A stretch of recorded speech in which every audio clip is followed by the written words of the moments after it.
సంక్రాంతి పండగ ముసుగులు, క్యాసినో, కోడి పందాలు, గుండాట, పొట్టేళ్ళాట, పందులాట, ఈ ఆట ఈ పందాలు ఒక ఎత్తు అయితే, ఇంకా చుట్టుపక్కల ఏడ కాసింత జాగా ఉన్నాడైనా, లేకపోతే నేషనల్ హైవేలు రోడ్ల పక్కన ఏమంటారు ప్రభుత్వ స్థలాలలో ఎక్కడ చూసినా కూడా పార్కింగ్ పేరుతో జరిగిన దోపిడీ ఏదైతే ఉందో, బాబో ఇది మరో ఎత్తురా అయ్యా.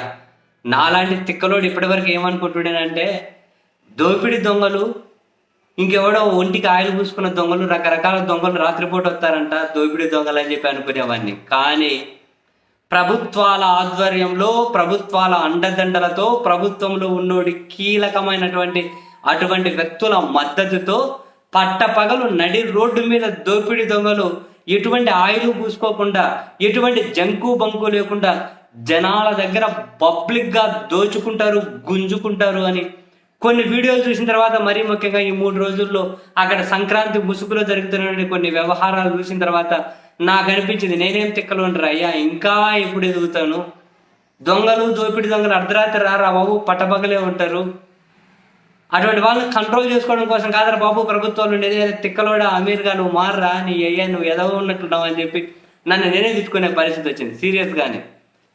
ఏం దోపిడీ, కొన్ని ఓపెన్ మైదాన ప్రాంతాలు, అక్కడ ఏముంది నేషనల్ హైవేలో ఒకడు అంటున్నాడు, ఇంకో వీడియోలో చూస్తే, ఇది నేను 2 లక్షలు కొన్నా పార్కింగ్ ఫీజు అంటున్నాడు.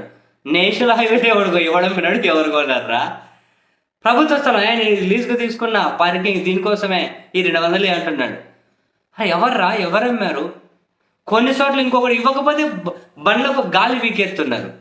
అవును, ఎందుకు పీకుతారు అని అంటే, ఎవడికి చెప్పుకుంటావో చెప్పుకోపో అంటున్నారు. ఎక్కడి నుంచి వచ్చింది వాళ్ళకి ఆ ధైర్యం? బండ్లకు గాలి పీకెత్తున్నారు. పక్కన పంచర్ షాపులు పెట్టుకొని రా, మళ్ళీ ఆ గాలి వేసేకి 1000 రూపాయలు వసూలు చేయండి. ఈ వీడియో చూడండి.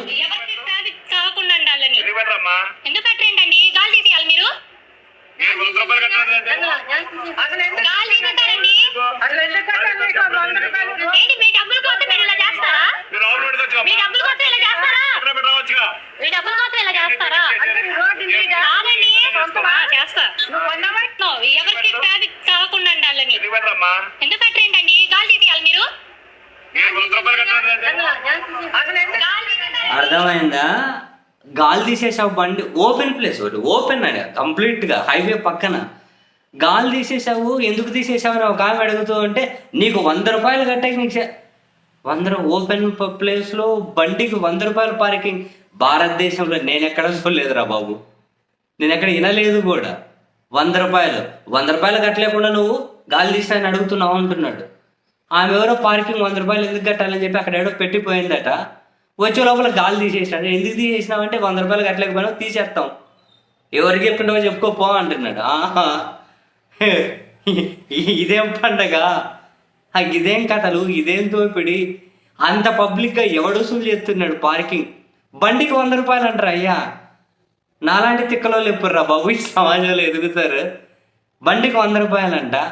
పోయి ఎక్కడ దగ్గర నెక్స్ట్ సంక్రాంతి వచ్చేసరికి మనం ఏడన్నా కనుక ఓ దగ్గర మార్కులు వేసి పెట్టుకోవాలేమో, మనం 10 రూపాయలు డిస్కౌంట్ ఇచ్చి 90 రూపాయలు వసూలు చేయాలి. అంత నేషనల్ హైవేలు అండి. ఇప్పుడు బుద్ధి తోడు కొనుక్కుంటున్నాడు అంట. మా నాలాంటి తిక్కలోడు చాలా వెనకబడి ఉన్నాడు. ఒరే నీ పాసు కదా, ఇదేం కథలు రా అయ్యా, ఇదేం దోపిడీ రా బాబు? అక్కడ ఉన్న అధికారులు ఏం పీకుతున్నారు రా బాబు? నాది లేక అడుగుతాను. ఇంకెవరి మీద ఎగబడడం అంటే పోలీసులు, అధికారులు, అబ్బా వీళ్ళకున్న పవర్స్ అంతా ఉపయోగించేస్తారు. లేని పవర్స్, ఉన్న పవర్స్, ఇటువంటి దోపిడీలు మాత్రం అడ్డుకోరు. ఏ దరిద్రాలన్నీ 3 రోజులు జరిగినట్టున్నాయి.